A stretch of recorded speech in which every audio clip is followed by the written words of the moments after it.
Trading account and profit and loss account, ये दोनों खाते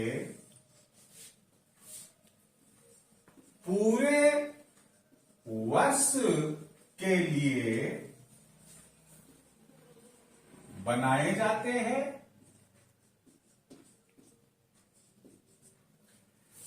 और ये उस संबंधित वर्ष के लिए सकल लाभ हानि तथा शुद्ध लाभ हानि की जानकारी देते हैं। क्योंकि पूरे वर्ष के लिए ये खाते बनाते हैं, इसलिए इनके हेडिंग के साथ for the year ended on, वर्ष का नाम लिखा जाता है।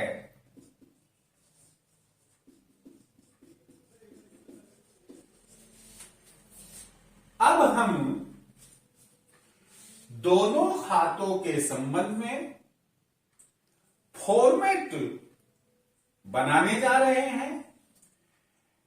यह फॉर्मेट आपको एग्जामिनेशन पॉइंट ऑफ व्यू से बहुत बहुत मददगार होगा। पहले हम ट्रेडिंग अकाउंट का फॉर्मेट बनाएंगे और उसके बाद प्रॉफिट एंड लॉस अकाउंट का। अंग्रेजी के टी आकार में ट्रेडिंग अकाउंट का फॉर्मेट बनता है। जैसा कि आपने लेजर अकाउंट्स में कोई भी अकाउंट तैयार करने के लिए इसी रूप में फॉर्मेट बनाया होगा, लेकिन दोनों में एक अंतर है। लेजर अकाउंट्स में आप पहला कॉलम डेट का बनाते हैं, जो कि यहां नहीं होगा। इसके अलावा भी लेजर अकाउंट में अमाउंट के अलावा कुछ बुक्स में 2 अन्य कॉलम्स होते हैं, कुछ में एक कॉलम अलग होता है जर्नल फोलियो का, वह भी यहां नहीं बनाया जाता है। यहां हेडिंग जो है वह लगेगा trading account for the year ended on 31 मार्च 2021। हम ये मानकर चल रहे हैं कि 31 मार्च 2021 को वर्ष की समाप्ति हो रही है। यह ट्रेडिंग अकाउंट की डेबिट साइड होती है, यह ट्रेडिंग अकाउंट की क्रेडिट साइड होती है। और ये जो नया कॉलम बनाया यह रकम का कॉलम होता है। हम पहला कॉलम डेबिट साइड का पर्टिकुलर्स, दूसरा column amount rupees, credit side में पहला कॉलम पर्टिकुलर्स और दूसरा कॉलम अमाउंट इन रुपीज, ये बनाएंगे। आप पहले ही यहां डेबिट साइड में 2 और क्रेडिट साइड में बाय लिख ले। 2 में डेबिट साइड में सबसे पहले ओपनिंग स्टॉक लिखा जाता है। यह हमें कहां से मिलेगा? जो आपके पास में ट्रायल बैलेंस क्वेश्चन में दी हुई होगी वहां से आपको मिलेगा। उसके बाद 2 परचेजेज। कभी कभी माल हम क्रय करते हैं और माल क्रय करने पर कोई बिना ऑर्डर का माल आ गया या कोई माल टूट फूट गया, तो ऐसी परिस्थिति में क्रय माल को हमें वापस लौटाना भी होता है, जिसे परचेज रिटर्न्स कहते हैं। यदि परचेज रिटर्न्स दी हुई है तो उसे लेस करेंगे, लेस परचेज रिटर्न्स। इसे रिटर्न्स आउटवर्ड भी कहते हैं। और नेट अमाउंट, नेट परचेजेज आप अमाउंट के कॉलम में लिख देंगे। उसके बाद 2 वेजेज।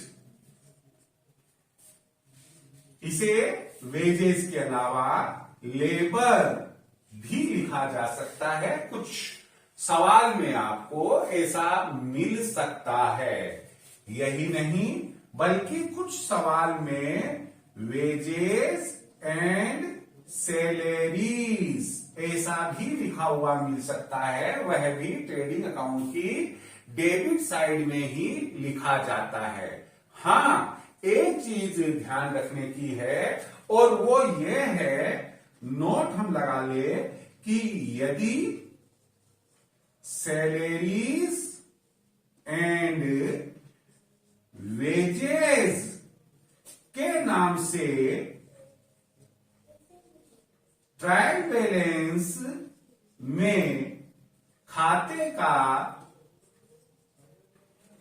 बैलेंस दिया गया है,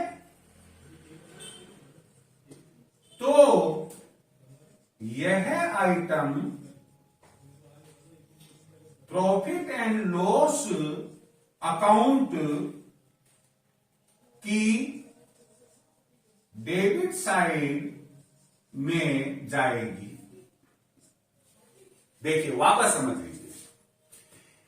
हमें wages and salaries trial balance में लिखा मिल रहा है, हम उसे ट्रेडिंग अकाउंट में दिखाएंगे। लेकिन अगर salaries and wages trial balance में लिखा हुआ मिल रहा है तो उसे हम प्रॉफिट एंड लॉस अकाउंट की डेबिट साइड में दिखाएंगे, ना कि ट्रेडिंग अकाउंट की डेबिट साइड में। उसके बाद नेक्स्ट आइटम डेबिट साइड की होती है 2 डायरेक्ट एक्सपेंसेस। ऐसे खर्चे जो सीधे सीधे माल क्रय आदि से संबंधित होते हैं वो डायरेक्ट एक्सपेंसेस कहलाते हैं। हम इस फॉर्मेट को जो आइटम्स हमें ट्रायल बैलेंस में दी गई है डेबिट साइड की आइटम्स के लिए यहां तक रखते हैं। ये सिंपलेस्ट फॉर्म है इसका। अब हम राइट हैंड साइड यानी कि क्रेडिट साइड में चलते हैं। क्रेडिट साइड में सबसे पहले आप लिखेंगे सेल्स। तो सेल्स इनर कॉलम में लिखेंगे। क्यों? कि हो सकता है कि वर्ष के दौरान विक्रय किए गए माल में से किसी भी कारण से कोई माल हमारे पास यानी कि बिजनेस में वापस लौट कर आ गया हो, वह सेल्स रिटर्न होती है, जिसका बैलेंस ट्रायल बैलेंस में मिल जाता है हमें। हम यहां पर सेल्स रिटर्न्स माइनस करेंगे और नेट अमाउंट सेल्स की यहां लिख देंगे। उसके बाद बाई क्लोजिंग स्टॉक, ये कहां मिलेगा हमें?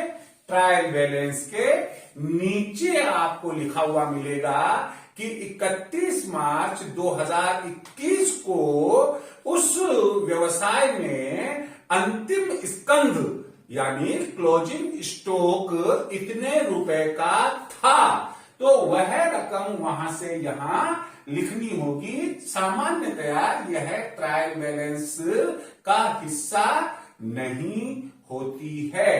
अब जब डेबिट साइड कंप्लीट और क्रेडिट साइड कंप्लीट हो जाती है, आपका अब कार्य यह रहता है कि आप डेबिट और क्रेडिट दोनों साइड्स का टोटल लगाए और रफ कागज में लिख ले।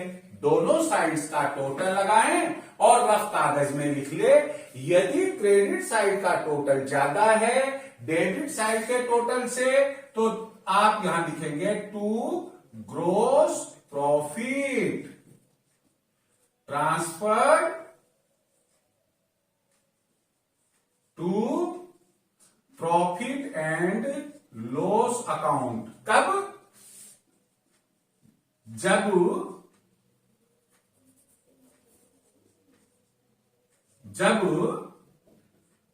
इस खाते का जमा शेष हो, अर्थात जमा शेष का मतलब ये होता है, आप कहेंगे कि सर आपने तो डेबिट में दिखाया है। जब डेबिट साइड क्रेडिट साइड का टोटल ज्यादा और डेबिट साइड का कम होता है तो उसे हम जमा शेष ही कहेंगे। जमा शेष हो तो ऐसे परिस्थिति में यह जमा शेष ग्रॉस प्रॉफिट के रूप में हम यहां दिखाते हैं। और इसके विपरीत यदि नाम डेबिट साइड का टोटल क्रेडिट साइड के टोटल से ज्यादा बनता है तो हम यहां लिखेंगे by gross loss transfer to profit and loss account. Debit side का टोटल माइनस क्रेडिट साइड का टोटल, ये स्थिति बनती है। यही बात यहां पर भी लिख सकते हैं हम, क्रेडिट साइड का टोटल माइनस डेबिट साइड का टोटल। यह कब आता है? जब total of credit side is greater than total of debit side होता है। यहां हम इसको इस रूप में भी लिख सकते हैं कि total of debit side is greater than total of credit side. इस तरह से जब आप ग्रॉस प्रॉफिट ग्रॉस लॉस मालूम कर लेते हैं तो यहां दोनों तरफ का टोटल ऑटोमेटिक अपने आप ही बराबर हो जाएगा और ट्रेडिंग अकाउंट कंप्लीट हो जाएगा।